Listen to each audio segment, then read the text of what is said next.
Good afternoon again, everyone. We are now going to deal with the lesson 2.3, the curriculum development processes and models.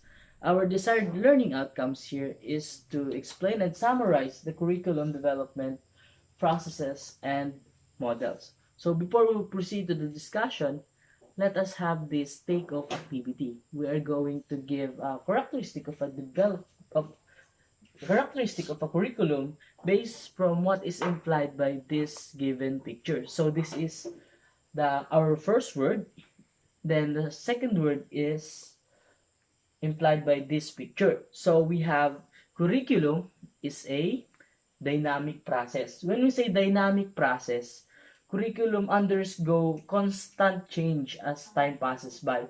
That means we need, or the curriculum needs improvement, evaluation, and adjustment because change will never cease to come. So let us deal with our discussion proper. Let's have the curriculum development process.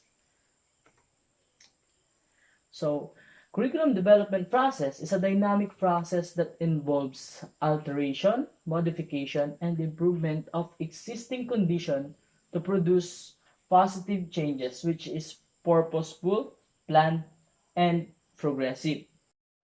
As we have said earlier, curriculum is a dynamic process, meaning to say it undergoes changes which pushes curriculum to undergo development process. This is where our topic but ends today, which is the four-phase step-by-step model of curriculum development process. So let us see the content focus of our discussion. Here is the four phases step-by-step curriculum development process. The first phase is the curriculum planning, to be followed by curriculum designing, then curriculum implementing, and lastly the curriculum evaluating. Let us deal with it one by one. In curriculum planning, we are considering the school's vision, mission, and goals, incorporated with a strong educational philosophy in deriving the desired learning outcomes. As we look back to our school VGMOs, we will have a clear view of what we wanted to achieve at the end of that as a product or outcome of the implementation as a product of our curriculum. Now, let us have the curriculum designing. Curriculum designing involves the conceptualization of the curriculum. Now, how does it happen? First, we have the statement of intended learning outcomes. And as we state our intended learning outcomes, we have a clear view of our goal. And as we are aware of it, now we're going to select and organize the content of our curriculum. Based from our discussion earlier, we need to consider the learnability of the content of the curriculum.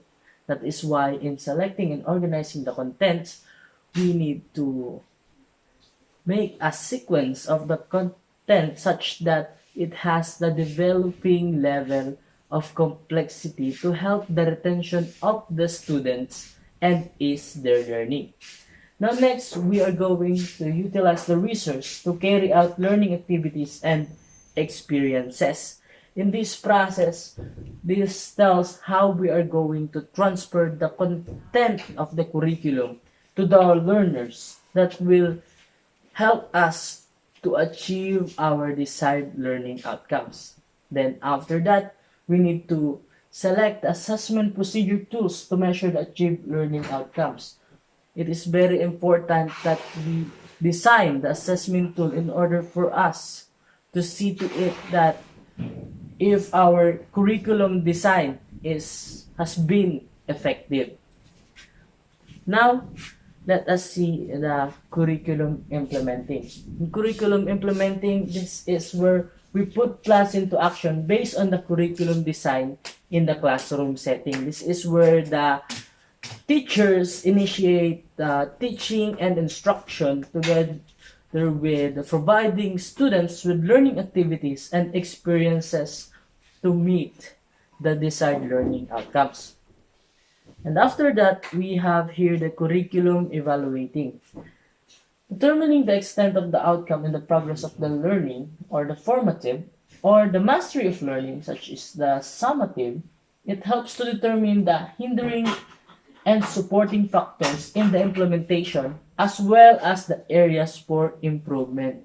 So, based from the evaluation of the curriculum, we can be able to pinpoint the strengths and weaknesses of our design curriculum, the contents, if it is effective for the learning of the students, and most important thing to know is that the results and the evaluation of the curriculum is very important to those of the curriculum developer and implementator.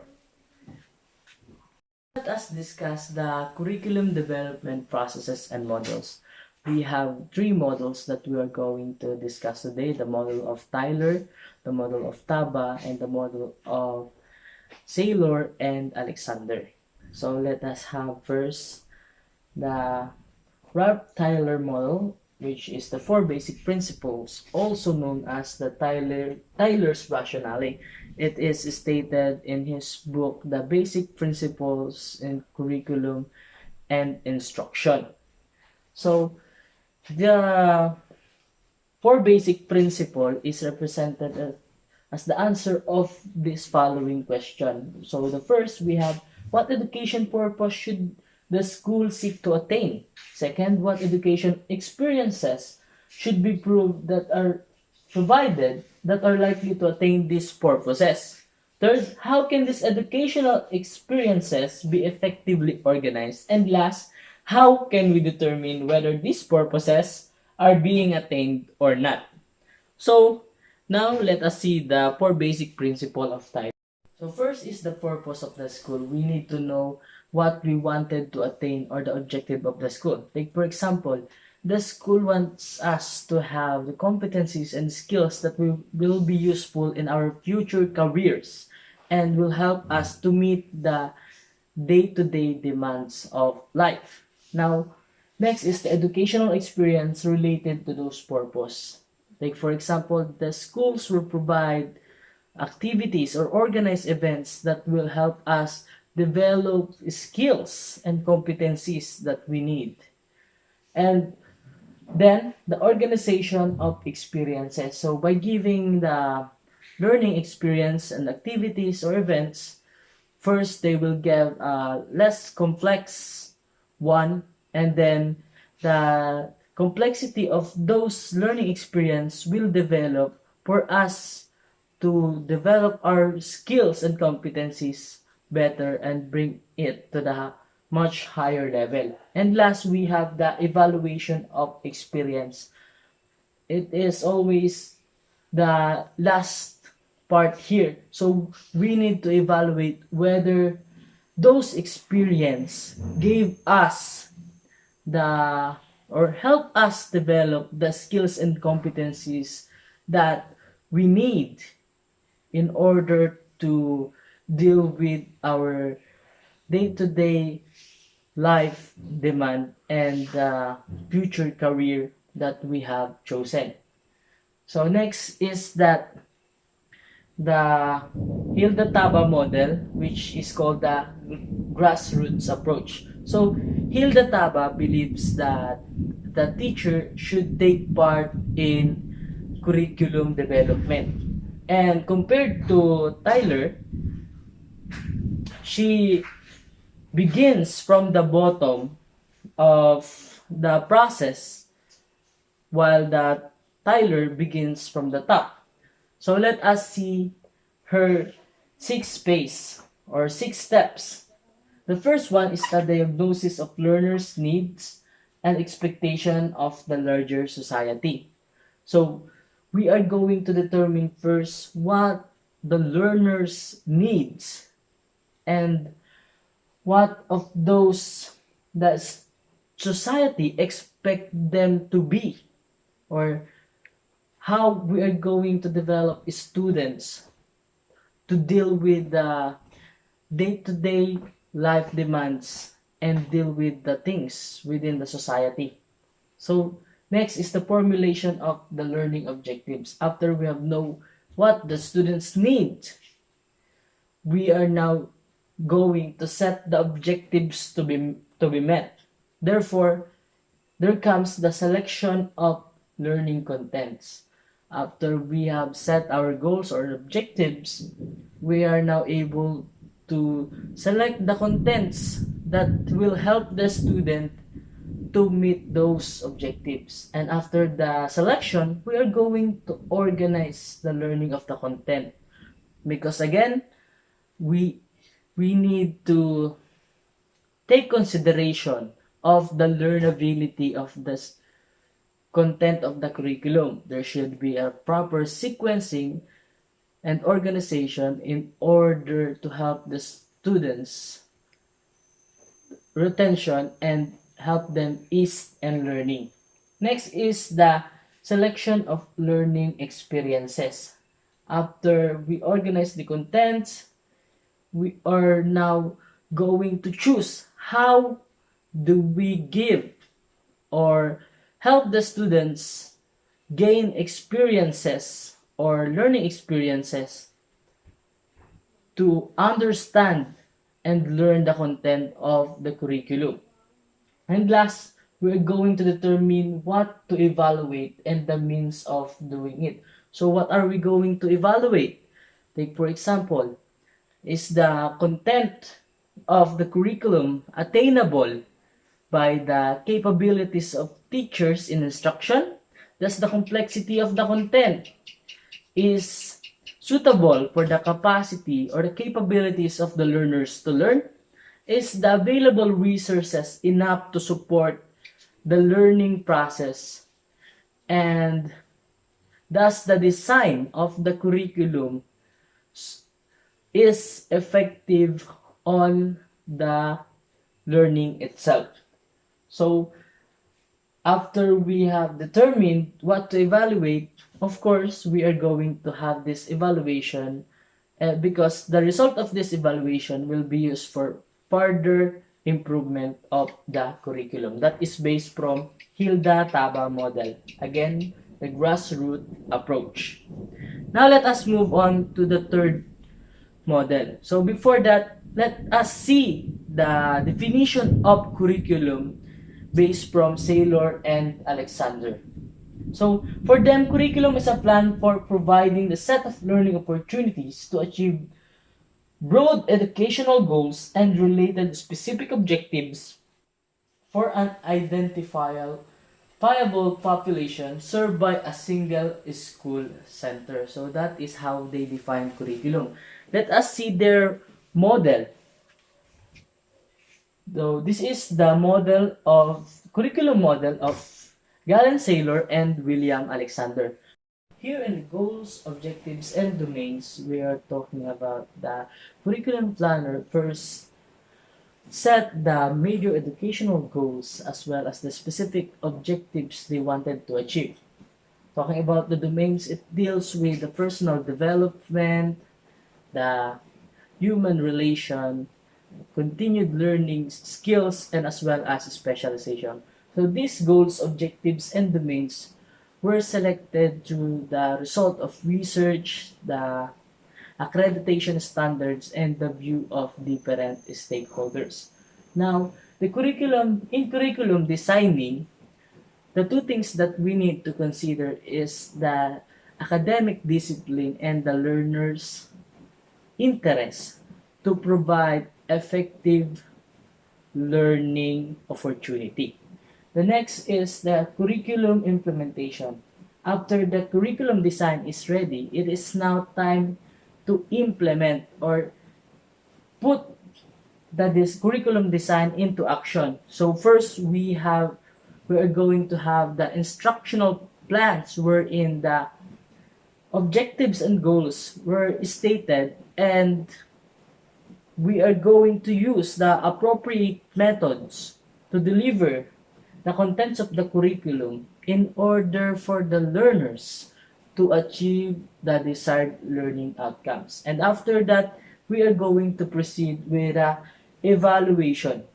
So in evaluation, it is highly recommended that we have or we use a comprehensive evaluation which includes the educational program of the school, the curriculum plan, the effectiveness of instruction, and the achievement of the students.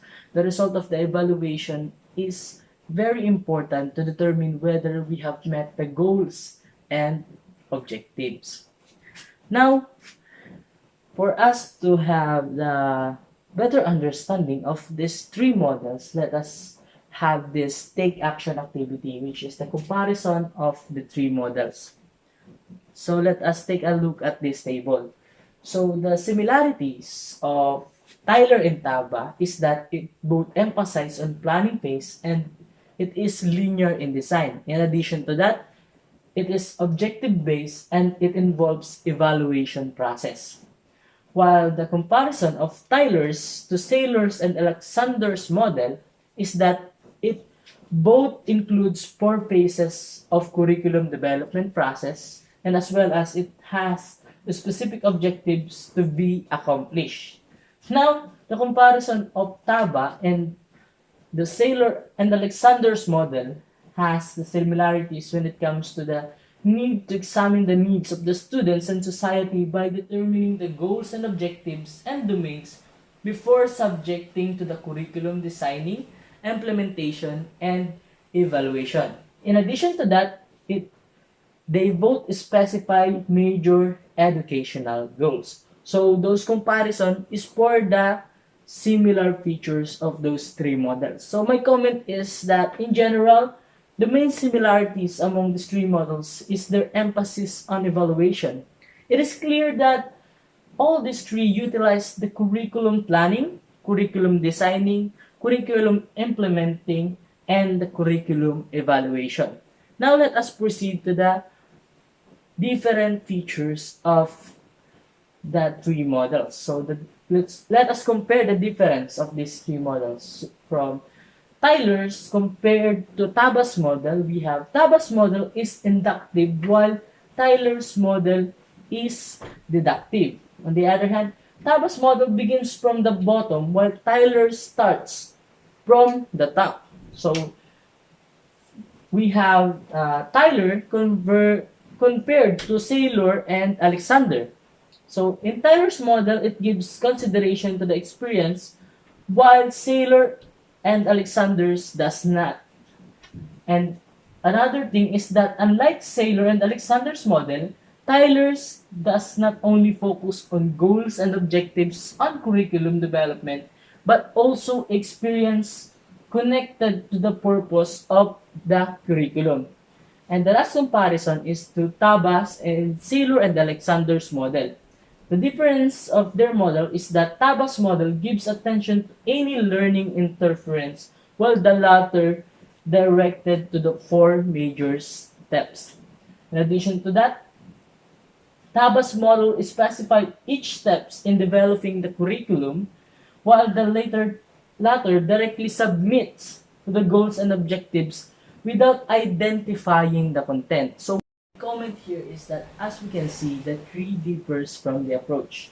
Tyler's values experience, giving attention to its purpose. Tabas specify each steps, while Saylor and Alexander identified the domain's goals and objectives, followed by the curriculum designing, implementation, and evaluation.